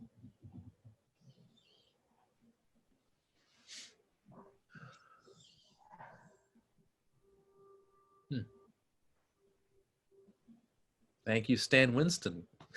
Yes. Great design. Oh my God. And he did the creatures for Aliens. Yep, Alien, T2, Jurassic Park. The Monster Squad. Hit after hit. Those Emperor Penguins from Batman Returns. Edward Scissorhands, Alien Nation, Pumpkinhead. Which he directed. He actually did some work on Friday the 13th Part 3. He did? He made a slightly different head sculpt of Jason in an unused ending. Oh, that... Oh.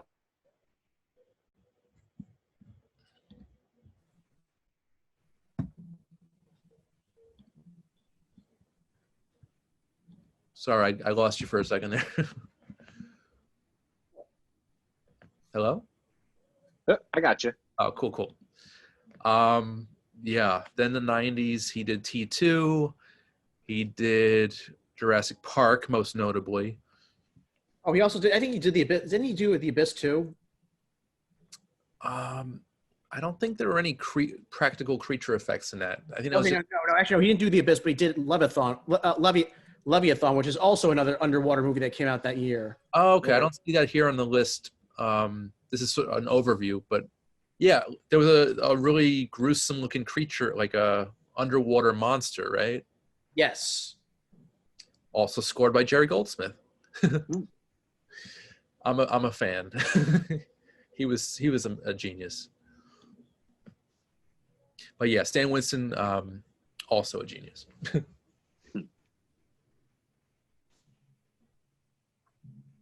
Okay, now he's preparing for the final battle.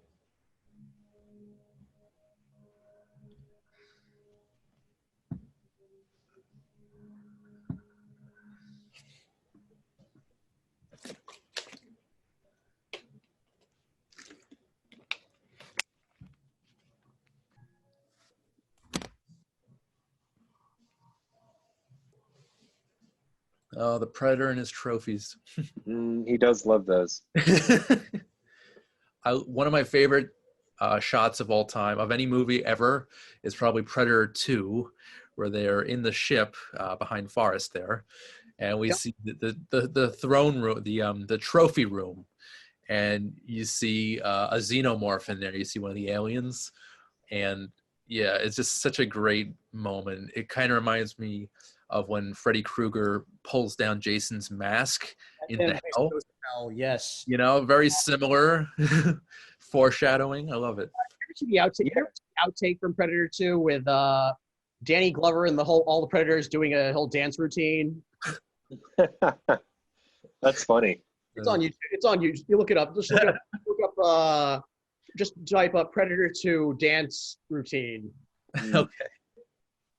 But that's pretty. I mean, that having that alien like that xenomorph skeleton in the trophy room. I mean, that must have been one of the first times you saw like these franchises overlap in a way that you see. That's so common now, like with Marvel, with Star Wars, where you see those Easter eggs and you're like, oh, I know what that means. Like, like I feel like that must have been one of the first times you saw it. Like in theater, you could have been like, whoa, they're in the same world. Cool. Yeah. I'm sure they've done that in other films, other franchises, but Yeah, I mean, actually, I think it was Honey, I Blew Up the Kid. There was the Ark of the Covenant. The Ark of the Covenant. House. where was it? Where was it located? Okay, so in Honey, I Blew Up the Kid, when Rick Moranis is going to get the shrink ray out of storage, the Ark of the Covenant is among the items stored stored there. That is funny. It's not Paramount Pictures, is it? Honey, I Blew Up the Kid. Disney. Oh yeah, it would have been Disney. Yeah, although I think who did Honey, I Blew Up the Kid? Because I think that was what's his name? I know Joe Johnston did Honey, I Shrunk the Kids. He didn't do the second one. The second one, it was. Well, I know Bruce Broughton did the score. Yeah.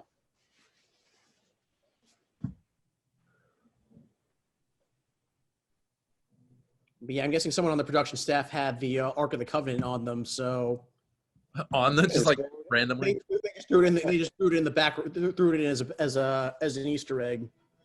Oh, that's funny. I'll have to rewatch that.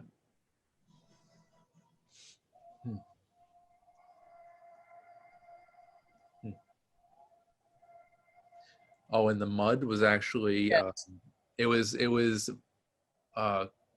pottery clay that they put all over his body. Oh wow. Yeah. I'm sure. Although I'm sure it was probably more it was probably more sanitary than the mud in the jungles there. Probably. Probably, yeah. Given all the venomous things they've come across during production.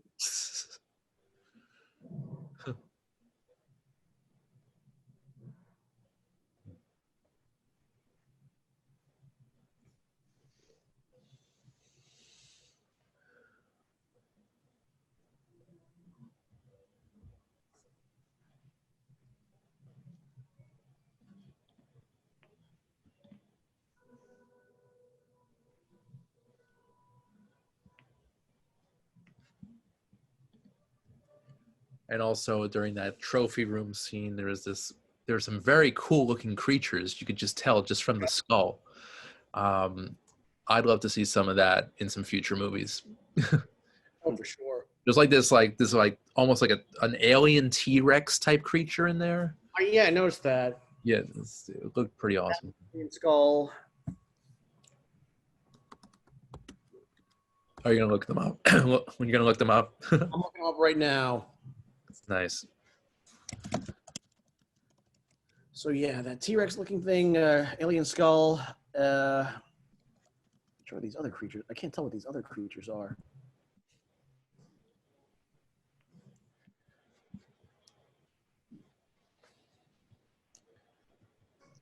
I think they might have hunted another predator.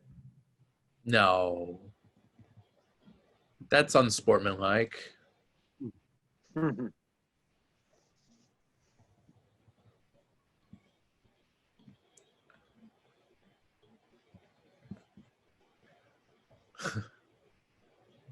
How does it not see his eyes, the heat in his eye? You know?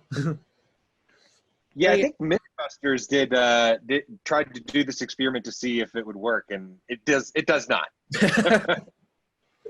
So it would track it. He would not be able to cover his whole body, though. I think they said eventually the mud also just warms up to your body heat, so just after a while, it just you just become just as warm as you would be otherwise. But yeah, the eyes is a good point too, you know?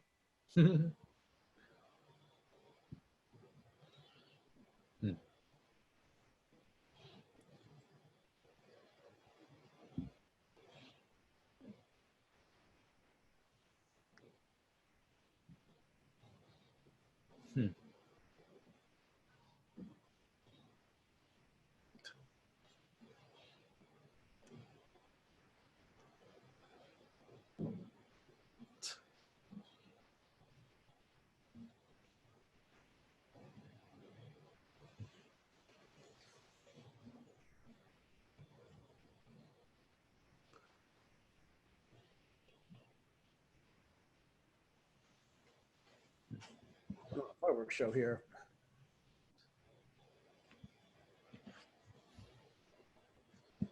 I was also reading that these were apparently freezing cold nights that they were filming these. So they'd have to be covered in that mud and had to get as cold as possible. Must have been not fun for Arnold.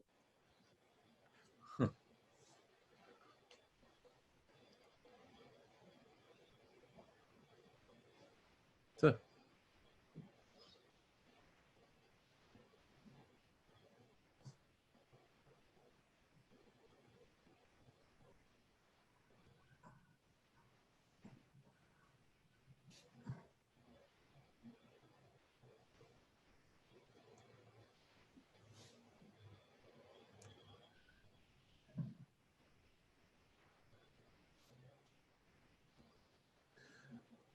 the design of the Predator is so cool. Yeah.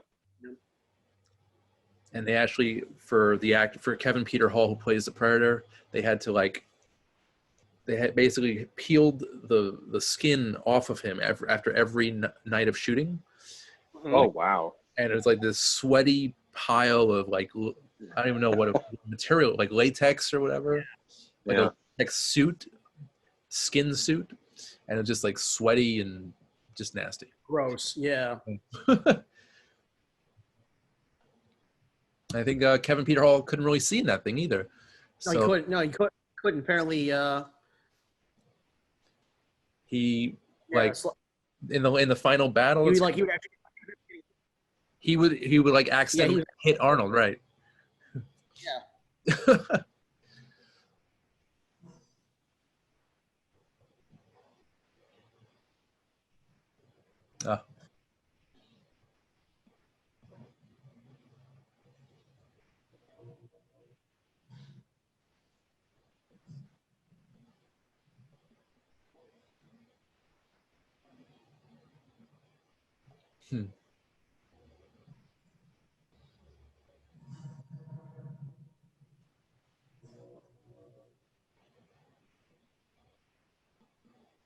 Good throw.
Ooh.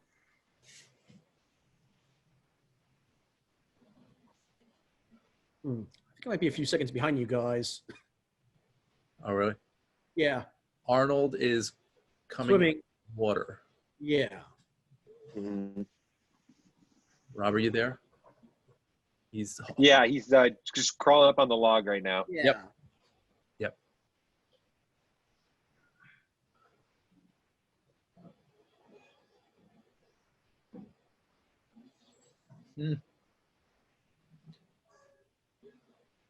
So that's like an entire foot taller than Arnold. Yeah, wow. Which seemed unimaginable. That seemed at the time it seemed unimaginable. Mhm. I mean, Like, who's bigger and tougher than Arnold, right? Mhm.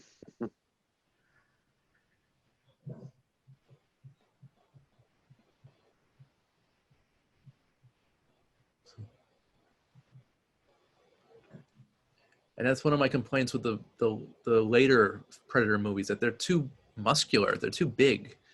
This is like realistic looking, like he's slender, you know, and he like Yeah. it's like believable. yeah, unfortunately, Kevin Peter Hall passed away a couple years after Predator 2. So Mhm. Right. it's like finding replacements was kind of hard. Casting call 7 feet and above. Right.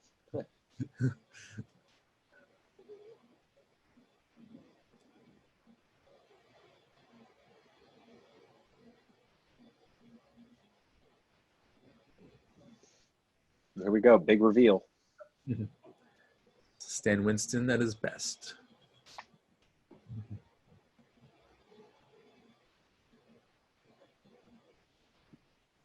and everything goes red.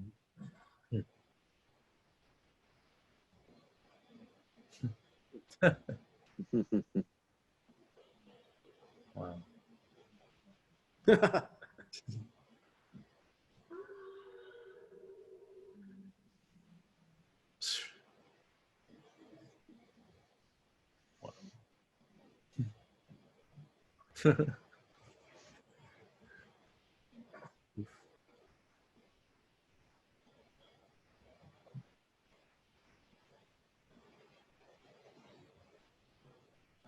Mm.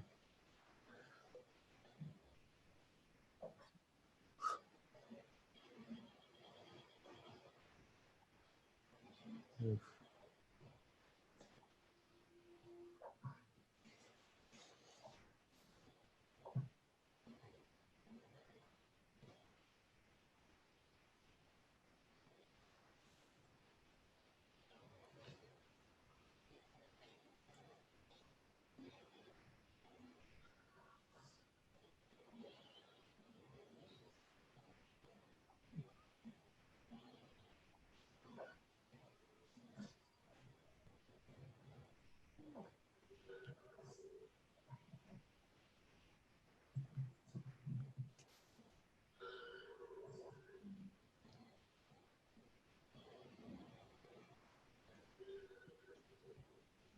Actually, now I think I'm wondering if that blood that was flying from Arnold's mouth was real. I doubt it. But some of those shots were real, I'm Yeah. sure. Those hits.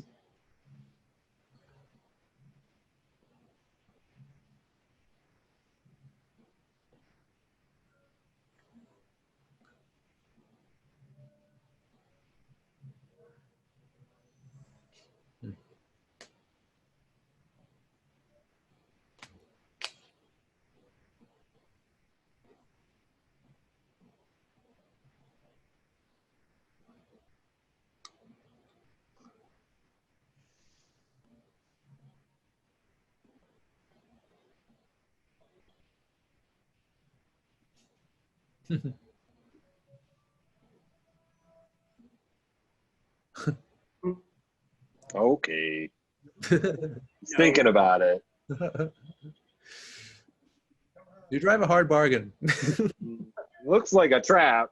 A trap. Uh-oh. On second thought.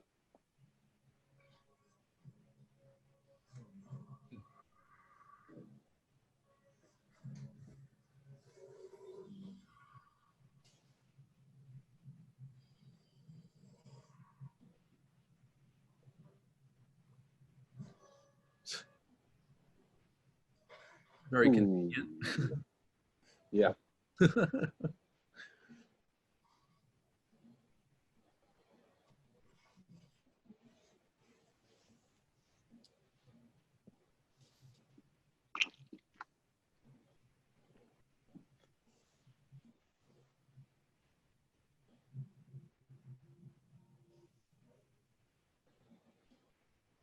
But it's going to take more than that.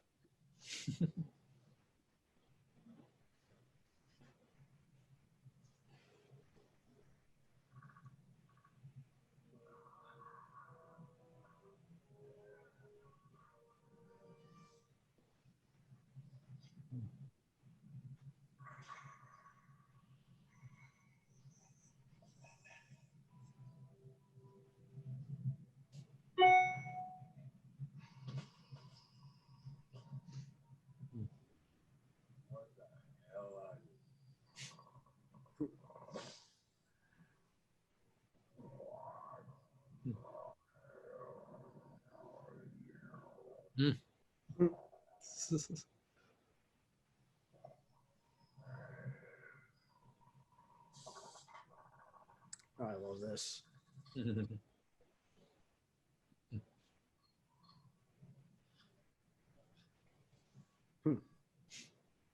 The laugh. Yes.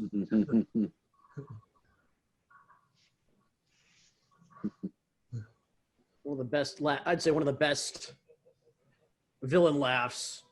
Is that? But it's that's a pre-recorded. He's mimicking Billy. Mm-hmm. But it's like an exaggerated version. Yeah.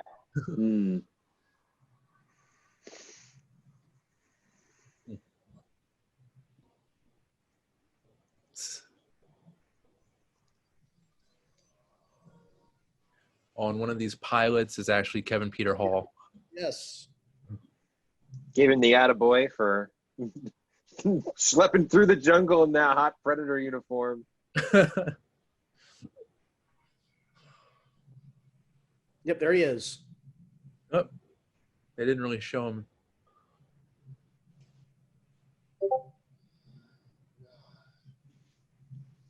I'm gonna look up that monster movie from the 80s with Paul Walker. Monster in the Closet. Nice. I think it might be on. Let me just check. Yeah, Paul Walker and Fergie. Actually, it was 86, not 85. Monster in the Closet.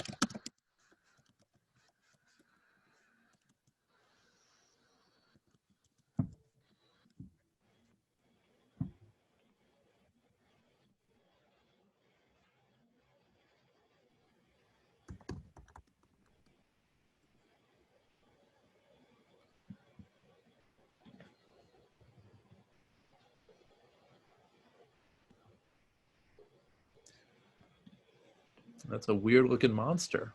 Yep. Even has a little retractable jaw. Looks like almost like the Rancor from Jedi. Oh, it's...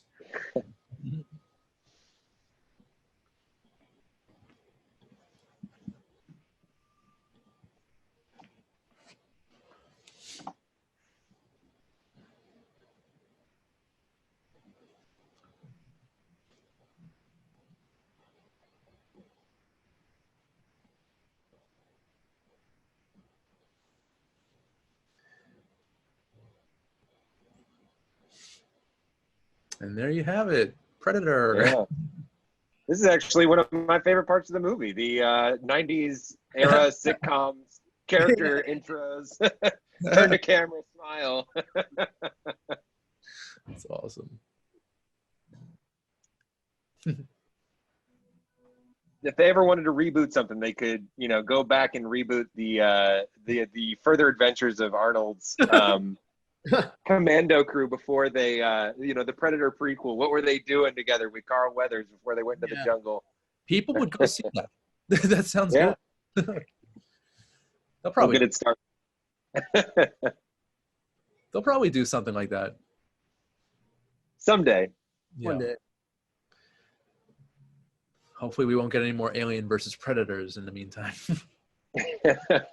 Well, I don't know. I feel like now that they're under the Disney umbrella, I think that's I don't think that's off the table. No. So far as how does this movie hold up for you? Like I said, it's actually I would say it is one of my top 10 movies of all time. Nice. Favorite movie of 1980. Favorite movie of 1987.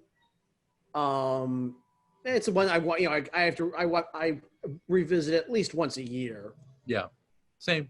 It's a once a year movie for me too. Also favorite Arnold Schwarzenegger movie of all time. Yes. Nice. Above the Terminator movies. Oh, really? Yeah, I go that far. Rob, how about you? How does this movie hold up? I think it holds up really well. I don't know that it makes my top 10 all-time movies, but it's such a fun 80s action. Yeah. You want to see something blow up Michael Bay style type, just fun 80s action. This movie's got it in spades. I also like how it's like it starts off like like your typical macho '80s action flick, but it doesn't end up. It doesn't turn out exactly. It kind of turns that whole like all the tropes of it on its head too. Yeah, Yeah. absolutely. Yeah, this is such a fun movie to watch with people or on your own. I could absolutely see this being like a once a year. Yeah, let's throw it on. It's a fun party movie because I think when I was a kid, I would go to like family functions and almost always this was on the TV. They were watching Predator in like a group, and I could see why it holds up. It's great. It's got great pacing. It's the acting's pretty decent. Arnold is amazing, and special like everything about it. There's like really there are very few flaws. And other than the use of other than Jesse Ventura using a homophobic slur, I'll dig it for that. yeah, Sure. we can omit that part. Yeah. But I think a prequel would be amazing. I'd love to see. Yeah. Oh yeah, no, I've always wanted. I remember because I remember you had actually had a Predator. I remember when we were kids, you had a Predator comic that was set in the late 19th century. I always wanted to see. Oh yeah, that's right. That's right. I did like it come from like a Sherlock Holmes sort of like trying to find out who's doing these like Jack the Ripper style murders, and it turns out it was. Yeah, pretty cool. I'd like to see like a Predator movie like in that kind of setting. Yeah. Yeah, that'd be fun. Absolutely. Definitely a different style. Yeah, you could do a whole like period piece on it. It'd be interesting to see that like in a totally different era altogether. Yeah. Yeah, like an older time. Yeah. There's a lot of options, and the Dark Horse comics. They definitely have a lot of material there that they could turn into a film, or even a series. Yeah. So Absolutely. cool. Although now that the Predator is moving to Marvel, I'm not sure what they're going to do with it. I don't know either. I watched the Disney Investors Day video a few weeks ago to see what their slate was, what they're coming out with. There was no mention of any Alien or Predator. Actually, they are doing an Alien series for Hulu. Oh, really? With Hulu and FX with the showrunner of Fargo. That's great. Yeah, he's great. Which I'm already sold on. Mm-hmm. What's the premise? What's the show? I have no idea what the premise is, but they had me at Alien TV series from the creator of Fargo. That's interesting. Yeah, Noah Hawley's really his work on Fargo has been great. Nice. Cool, guys. Well, yeah, thank you so much for revisiting this movie. It's an action sci-fi classic, and it was a lot of fun, watching it with you guys, and I hope you had a fun time. Yeah. Yeah, I had a great time. This is a fun watch. Nice. Well, Rob, I hope to have you on again soon. Yeah, thank you. It'd be fun to do it again sometime. Nice. And Forrest, I'll see you tomorrow for a regular episode of Under the Radar. Yeah, we're looking forward to talking Wonder Woman 84 and Soul with you. Yeah, it's gonna be good. Well, guys, have a wonderful evening. This was a lot of fun, and I'll see you soon. And yeah, I'm Randy Unger. This has been Under the Radar presents Movie Commentaries, and we'll see you soon. Thanks so much.